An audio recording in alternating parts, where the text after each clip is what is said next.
Les amis, j'espère que vous allez bien. Très content de vous revoir.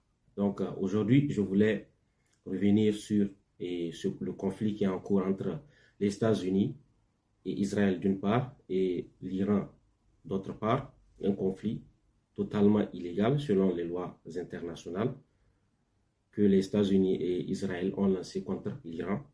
Donc voilà. Mais l'aspect sur lequel je voulais mettre un peu de lumière, c'est le marché de l'énergie, notamment celui du pétrole. Et pourquoi est-ce que le Golfe Persique est-il le cœur du marché pétrolier mondial? Avec les chiffres que je vais vous donner, vous allez mieux comprendre ce qui se passe. Donc, la consommation de pétrole et certains dérivés et leurs dérivés, par jour, la consommation mondiale est d'environ 100 millions de barils. Donc, 100 millions de barils par jour.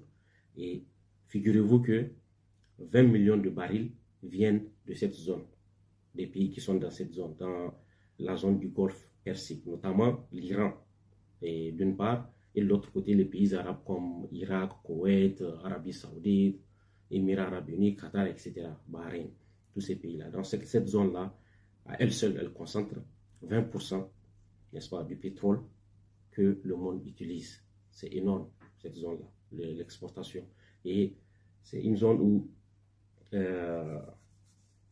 la plupart des pays qui sont dans cette zone-là font partie des plus grands producteurs, notamment l'Arabie Saoudite qui est le premier et l'Iran qui est cinquième. Donc l'Iran, ce n'est pas un acteur marginal dans la production de pétrole dans le monde. Ils sont cinquième et producteurs selon l'OPEP et ils sont à 3,3 millions de barils par jour, l'Iran. 3,3 millions de barils par jour. Et l'Arabie Saoudite, ils sont à 6 millions de barils par jour. Donc, vous imaginez l'importance. Maintenant, donc, dans les 3,3 millions de barils que l'Iran produit, 90% vont vers la Chine. Donc, son principal client, presque exclusivement, c'est la Chine qui achète le pétrole iranien, 90%. N'est-ce pas? En dehors de cela, et on parle surtout du détroit de Hormuz, là où les navires, n'est-ce pas, les pétroliers passent pour entrer dans la zone ou pour sortir. Donc, c'est un endroit qui a une largeur de 40 km et que dans les 40 km, là, c'est 10 km qui sont navigables. Donc, vous comprenez bien que pour un pays qui a assez d'armes, n'est-ce pas, qui est assez bien armé comme l'Iran, c'est bel et bien possible d'empêcher aux navires de circuler dans cette zone. Ça sera relativement facile pour eux de le faire, de perturber ce trafic. Donc, quand ils annoncent qu'ils ferment cette zone-là, ils en ont la capacité. On a vu comment ils sont très très forts quand il s'agit des missiles, n'est-ce pas? Donc, c'est une zone qui sont capables vraiment de maîtriser et d'empêcher aux bateaux d'entrer et de sortir. Et figurez-vous que 3000 bateaux empruntent cette zone, soit ils entrent ou bien ils sortent chaque mois 3000 navires. Donc, qui est-ce qui importe tout le pétrole qui vient de cette zone-là? C'est principalement les pays asiatiques. Ce n'est pas les États-Unis, ce n'est pas l'Europe, c'est principalement les pays asiatiques, notamment la Chine, l'Inde, le Japon, la Corée du Sud, etc. Mais les quatre là sont les principaux. Donc 84% du pétrole et du condensat sont destinés au marché asiatique. Et 83% du GNL, gaz naturel liquéfié, aussi, et va vers les pays asiatiques. Donc vous voyez l'importance de cette zone-là, surtout pour les pays asiatiques, alors que les États-Unis importent que 500 000 barils par jour de cette zone. Et en réalité, ils ne consomment que leur consommation, c'est 2% seulement de cette zone, de la consommation qui vient de cette zone. N'oubliez pas que les États-Unis, c'est un exportateur net maintenant de pétrole. Ils exportent plus qu'ils n'importent. Ils en produisent beaucoup plus qu'ils en ont besoin en réalité. Donc pour les États-Unis, cette zone, en ce qui concerne quand même l'importation et la consommation du pétrole, c'est une zone qui n'est pas très très importante quand on compare aux pays asiatiques.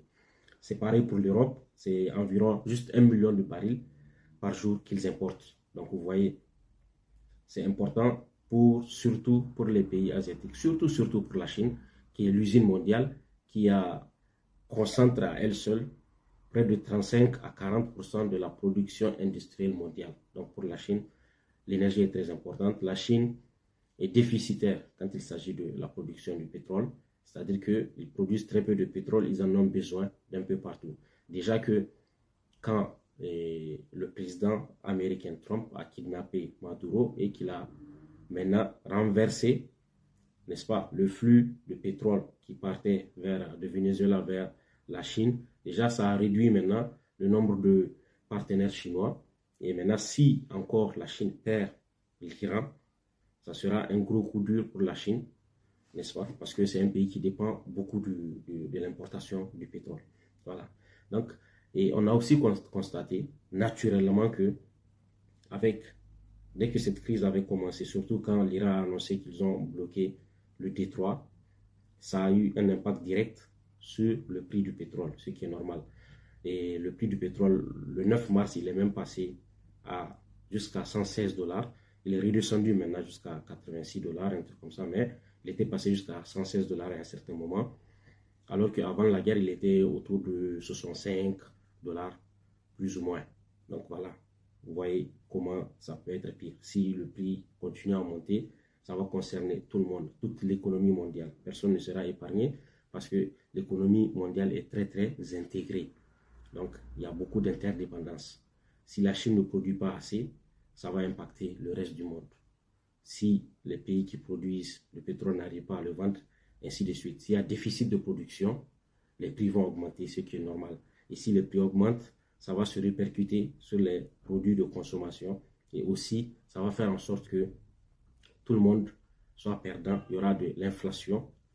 On risque d'avoir une situation de stagflation où il y aura beaucoup d'inflation, mais comme la production aussi risque de baisser, on aura de la stagnation, c'est-à-dire on sera même en récession. Donc la situation de stagflation risque de se produire à long terme si le conflit n'est pas résolu. Maintenant, on peut se demander quelles peuvent être les conséquences sur les pays africains. Donc les conséquences, malheureusement, c'est ça le problème quand il s'agit de nos pays, malheureusement, c'est que ces genres de choses peuvent nous impacter négativement et doublement. Qu'est-ce que je veux dire par là? Prenons le cas des pays producteurs de pétrole. Ces pays qui exportent le pétrole comme le Nigeria, l'Algérie, Angola, etc. Ces grands exportateurs de pétrole, beaucoup d'entre eux manquent de raffineries déjà suffisantes, même pour leur propre consommation. Beaucoup exportent le brut pour importer le pétrole raffiné.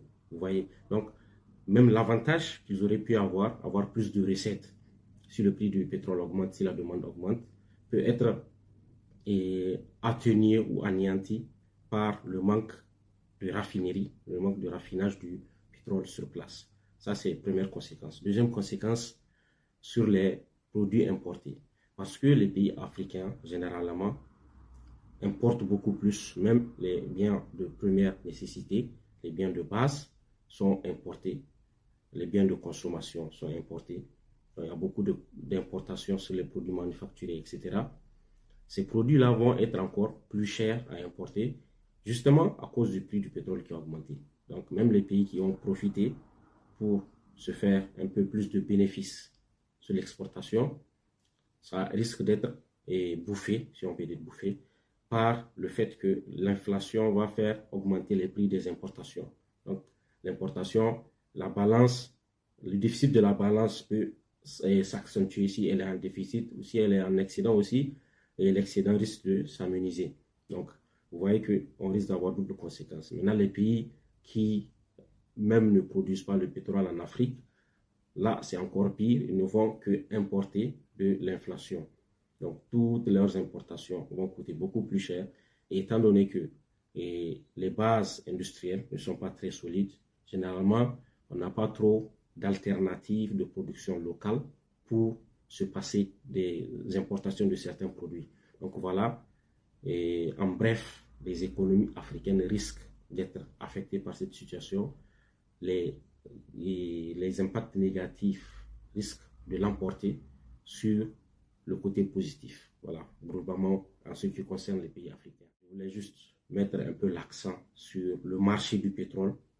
Vous voyez comme c'est important, surtout cette zone-là, qui est spécialisé dans l'exportation du pétrole et que la moindre chose peut déstabiliser tout le marché mondial et l'économie mondiale.